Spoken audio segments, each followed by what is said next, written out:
Hi, everyone. Hello. Well, we are excited to be here. Thank you for being here with us today. Yeah, let's make some trouble. Well, let's make some trouble. Exactly. Hi there, Pioneers of AI listeners. Today, we're bringing you something a little different, a live conversation from the Masters of Scale Summit, which happened last week in San Francisco. Summit is an annual convening of some of the brightest minds. There were over 800 of us, and some of you might have even been there. During Summit, I met politicians, artists, AI scientists, and so many others, and we talked about how we can use tech, business, and creativity to solve some of our biggest problems. I'm excited to share it with you, so let's get into it.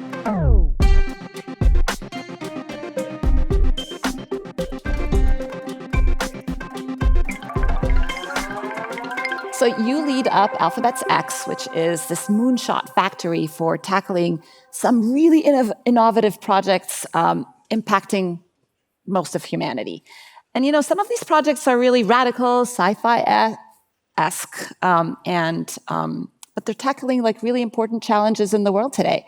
So can you give us some examples of what Moonshot Factory has been working on? Sure. So 2 examples that I bet most of the people here will be familiar with. First, Google Brain came from X. This was the source of a lot of the innovations, including the transformer, that underpin what you now think of as foundation models, large language models. Waymo, the self-driving cars that many of you may literally have taken to this audience today, Waymo came from X. And that's sort of how innovation is for many people. Even in this audience, you may only really have become particularly clear about Waymo, gotten into a Waymo for the first time, sort of seen the vision over the last year or two, but that's been almost 15 years in the making. That's kind of how radical innovation works. Yeah. Verily, the life science business for Alphabet, that came from X. Wing, the drones for package delivery, that came from X, and there are many more, but those are some examples. Yeah, so if you got here in a Waymo, you can thank Astro and his team for that. Yes, absolutely. So AI is at the core of many of these projects, and AI is often hailed as this force that's going to propel humanity into greatness, revolutionizing everything from transportation to medicine, education, etc. But I have a controversial take. Bring it. I've dedicated my entire career to AI, but I don't think AI is going to take us there. I think it's going to be something deeper. And I guess I think it's going to be our mindset. So my question for you is it going to really be AI, or is it this kind of audacious mindset, you call it a 10X mindset, that is going to really help us kind of tackle some of these biggest challenges facing humanity? I'm going to yes and you. Okay. Artificial intelligence will end up mattering the way electricity or the transistor has mattered. I think it would be really hard to argue now, 50, 100 years on, that things like the transistor or electricity haven't massively supercharged our ability to be creative and to have a sort of longer lever for our minds and a longer lever for our bodies. None of that has changed. That is just the magnitude of the vector. The direction of the vector is the mindset. Radical innovation is 10X thinking is about shooting over the horizon. And as soon as you shoot over the horizon, having a bigger motor on your speedboat is not actually as useful as you might think, because you're probably going in the wrong direction. So you have to have very high audacity and equally high humility, so that you start out on misadventures over and over again, but you're very clear that most of them are misadventures, so that you don't go too far in the wrong direction before you realize it. You kind of need to be ahead, but how much ahead? With this actually a joke at X, our job is to be the right amount too early. And so sometimes Google Glass, which many of you maybe have heard of, we were too early in the case of Google Glass, but I think everyone has come around, society is coming around to exactly the vision that Google Glass had a long time ago. Yeah. So we don't always get the timing right, but better to be a little too early than not enough too early. So you've clearly built this culture of 10X mindset at X, but I'd love to talk about how we can all get into that mindset. you have this exercise that you do with your team, and I would love for all of us to try it. So can you explain what the exercise is? Sure. So let me start by making sure that what at least we call a moonshot is clear for everyone. It has 3 basic components. Okay. Huge problem with the world that you want to solve. If you can't name that, it's definitely not a moonshot. Second, there has to be some science fiction sounding product or service that you can imagine. However unlikely it is you can really make it, we could all agree ahead of time, if you could make it, it would make that huge problem go away. And then third, there has to be some breakthrough technology that gives us at least a hope of being able to make that science fiction sounding product or service. So there's a lot that we do at X, but what Rana is referring to is we have something called bad idea brainstorms. Bad idea brainstorm. And the reason that we do that is if you come to a meeting with me and I say, okay, show me your brilliance. You're on right now. Give me brilliant ideas. You seize up. That is the opposite of enabling creativity. If you say, give me the worst ideas you have, I mean just hair-raisingly stupid and bad, all of a sudden your shoulders go down. You're like, I can do that. Anyone can do that. And you get going. So let me give you 3, and then we're going to ask you to do it for about 2 minutes together. So a really bad idea, give us the prompt that you have. Okay, sure. Telling me about. Yeah, okay. Give me the prompt. Okay, our prompt is, how can we build bridges across lines of division? So how can we get people to have more civil discourse? Yep. Great. So here's a really bad idea. Let's sew everyone's mouth shut. Okay. Doable, it doesn't break a law of physics, clearly a bad idea for a whole bunch of reasons. But good, we're limbering up. Okay. All right, how about we're gonna deplatform anybody automatically if they ever say anything negative or unfriendly or disagreeable for at least a month. Okay, like doable, it's in the gray area, but that's pretty obviously still bad. What about, hey, my son is going on an exchange trip with a house stay into Japan next semester. What if we did homestay kind of exchange trips for college students and high school students between blue and red states so that people could actually get to know what is actually much more foreign to them than a foreign country? Sounds crazy on the surface, but hey, hold on, maybe that's not totally crazy. So that's what we're gonna ask you to do for 2 minutes, is just talk to each other and see if you can drive a few bad brainstorms about how we can end up in a more civil discourse. Absolutely. Discourse together. And be silly, be vulnerable, Yes. be bold. Our clock starts now. Bad ideas Bad only. ideas. Bad ideas only.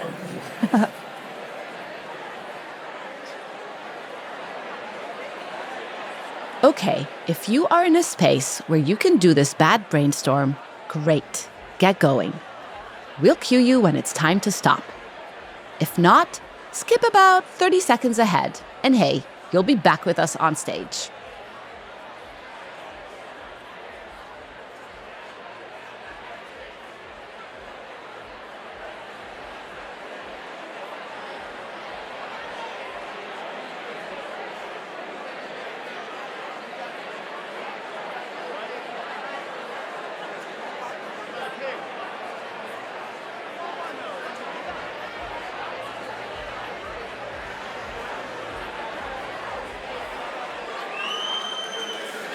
All right. Weirdly fun, isn't it? Yeah. So hopefully you generated a ton of bad ideas. Woo, yeah? Love it. When your team does that, what do you do with all of these bad ideas?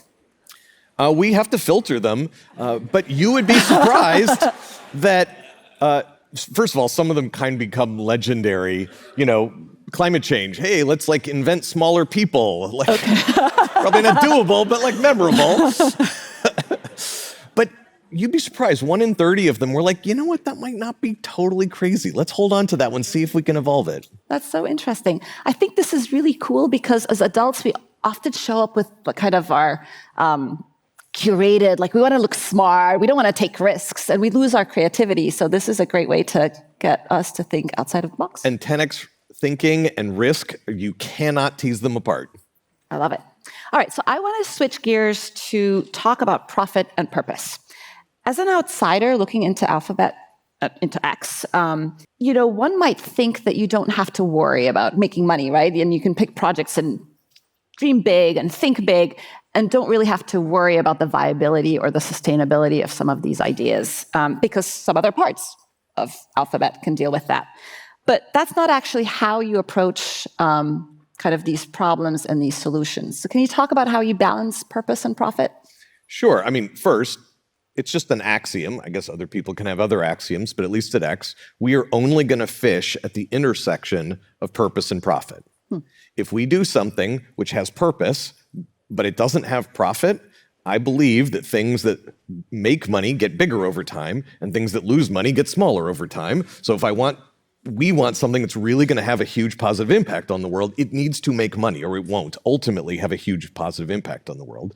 And we're not going to work on something that we can't brag to our grandkids about if we don't feel really good about the long-term impact. Now that begs the question, how do you know what the long-term impacts are going to be? Spoiler alert, you can't. I mean, obviously, like sewing people's mouths shut, there's a certain amount of that you can remove before you leave the conference room. So there are whiteboard kills for projects. But for a lot of them, you have to go out in the world and discover. And you have to find ways to safely sandbox what you're doing so that you can have microcosms of the change you envision without actually endangering society. And then when you get out there, you have to learn, oh, we were wrong. That isn't going to work. That isn't really what people want. It won't really solve the problem we aspire to solve. So a great example of this is now more than 10 years ago, Waymo had self-driving cars, and they actually believed that they were going to sell the cars. That was their original business plan. And we put Googlers in these cars, and we made them swear, like literally sign documents saying they were going to keep their hands right by the wheel the whole time. Yeah, you all know the joke now, but no one knew the answer to this at the time. And the cars were really safe, but even the Googlers who had promised to do the right thing got in the back seat, they were taking naps, and we stopped that experiment. We said, okay, we've learned you shouldn't sell cars that put people in a position of a moral hazard where it's safe enough that you stop paying attention, but it's not really safe enough. And that learning caused us to transition to kind of level 5 autonomy and making sure that the cars could go all the way by themselves with nobody in the front seat. Very cool. So you've created these lists of 5 beliefs, and you don't like to call them predictions. I gave you 5. There's a lot more than 5. Okay, all right. For what it's worth. But they're like these positions on what the world will look like in the future, or assumptions maybe. So some of these are like, by 2035, computation will be 1,000 times more energy efficient. Landfills will have value, and interpersonal communication will look very different. We don't have time to go into each one of them, but I am particularly intrigued by this idea that interpersonal communication will be meaningfully different. What do you mean by that? First of all, let's backtrack. Why do you come up with these beliefs? I don't believe that any of us, including me, can reliably predict the future. I think you can systematize the process for kind of groping your way into the future a little bit, less randomly than you might otherwise be able to do it.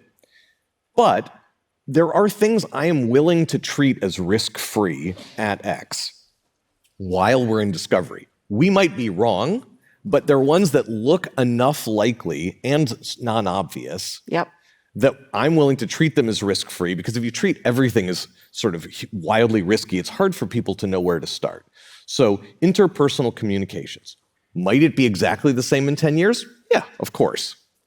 But how many people think that little piece of glass in your pocket is the best possible way for us to interact with technology? Show of hands if you think it's the best possible way. Like 0 people raised your hands. When I look at great technology, it's like this, where you don't even realize it's happening. When you smash your foot onto anti-lock brakes, there is a robot behind the scenes going, I hear you, but I'm not really going to just lock up the brakes, even though it's kind of what you just asked for. I'm going to take that unsophisticated ask and do a very complex dance to make sure that the wheels don't actually lock up so I can slow up the car as fast as possible.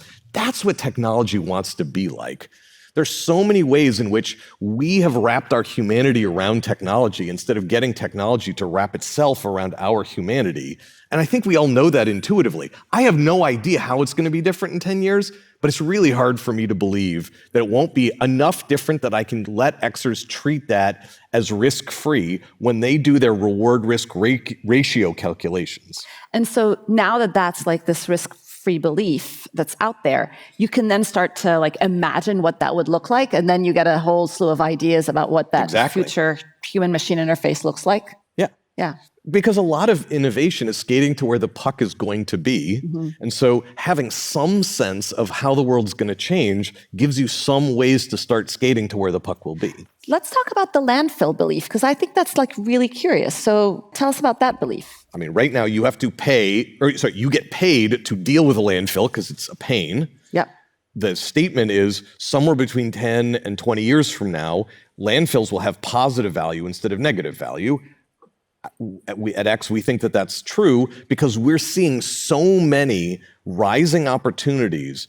Like, oh, here's a little bacteria that can go get gold out of e-waste. Oh, here's a way to sequester methane from compost.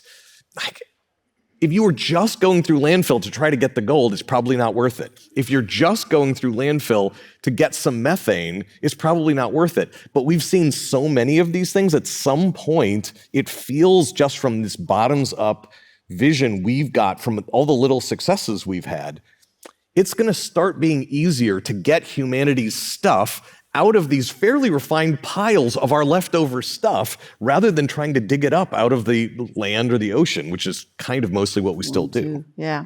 What about sustainability? A lot of X's projects are related to sustainability. And what role does AI play in solving some of these problems?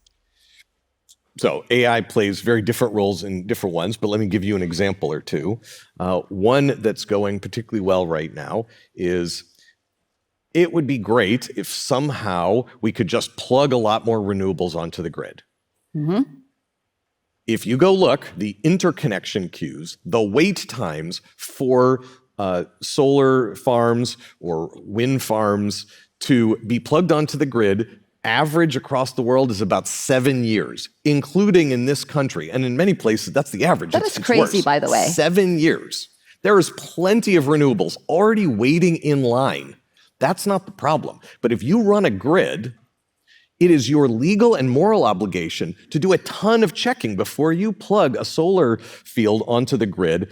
What is the absolute worst thing that this solar field might do under the weirdest possible scenarios I can come up with 13 years from now under a whole bunch of different like what ifs? Because if it's going to wreck the grid, I have an obligation to not plug it into the grid. Right. That is a very bespoke process right now. If you could use artificial intelligence and data, you could radically speed up that process.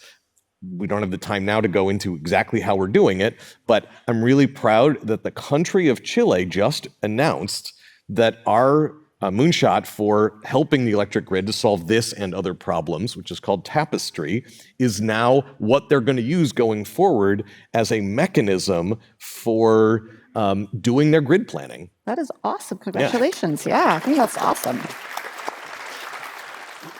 So I want to end our conversation by talking about this particular moment in time. Technology has always had a profound impact on the way we do things, the way we connect, the way we communicate, but there's something fundamentally different about AI. It's kind of calling into question our sense of self. I often think about this question, like, what does it mean to be human in the age of AI? So I'm asking you, what does it mean to be human in the age of AI? I think it's the first time in our lifetimes, but it's not the first time in humanity's existence. So I need to take you back about 2,000 years, depending on who you're going to credit it with. But there have been a number of times in humanity's evolution where, I mean, every time change happens, it kerfuffles us. That's natural. That's just like part of the human condition. But occasionally, that kerfuffling is qualitatively more painful. When Ptolemy or Copernicus said that our planet is not in the center of the universe, man, that hurt in a really different way. Because our sense of self was tied, whether we realized it or not, to being in the middle. If we're not in the middle, we're not as special. That's not like a little bit of a bummer and some change management. That's like qualitatively not okay. We got over it. Then some jerk comes and says we're descended from primates. Wait a second. We're better than the stars. We're better than the bunny rabbits. We can't come from the bunny rabbits. How are we special?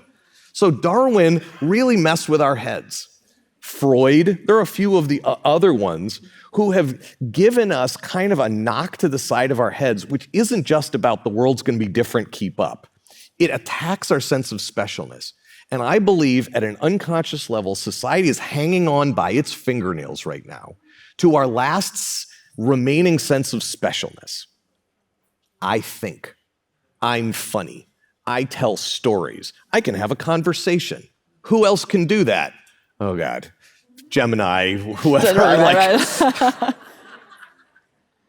We can either get mad that the world is changing and that these things are coming onto the scene, or we could take a big step back and ask, should we really be tying our sense of what it means to be a human, to enjoy our time on planet Earth, to our sense of specialness?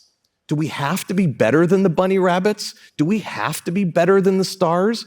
Do we have to be better than Gemini? What if we were just good to each other and we spent time having love, letting people love us, finding ways to make the world a better place? That's what makes me feel good about being human, and artificial intelligence is not actually undermining that. That is awesome. Yeah, so I was going to end with my question. How do you personally find purpose and meaning in your life? Give us top 3 things you do. I used to think that just sending as many positive ripples out into the world as possible was the meaning of life. But I came to understand that that is a really kind of empty way to live if that's all you have, is just trying to be positive in the world. So I've come to think of it like a triangle. The top of the triangle is trying to leave positive impact behind. It can be big impact. It could just be holding the door open for a stranger. I don't mean the size of the impact. I mean the goodness of the impact. And we can all do that in our lives. But the base of that triangle, for me at least, on one side, it's investing in myself. It's all of the little things that I do to take care of myself, brushing my teeth, going to the doctor. I learn things today that will be useful tomorrow. We all do this, and you have to invest in yourself if you want to make positive ripples out in the world. The other corner of the triangle is having fun. I don't believe that you can have a positive impact in the world if you don't come from a place of positivity, and you can't be positive if you aren't having fun. And then what I've come to feel, at least for myself, is the middle of that triangle is letting yourself be loved and loving the people around you. I love it. Because that's what fuels all of that triangle. Thank you, Astro. That was awesome. Thank you so much. Yeah, that was amazing. Thank you. That was wonderful. You can join the conversation on LinkedIn, Instagram, TikTok, YouTube, and X. You can also share your experiences with AI by leaving us a message at 601-633-2424, and your voice might be on a future episode. Thanks so much for listening.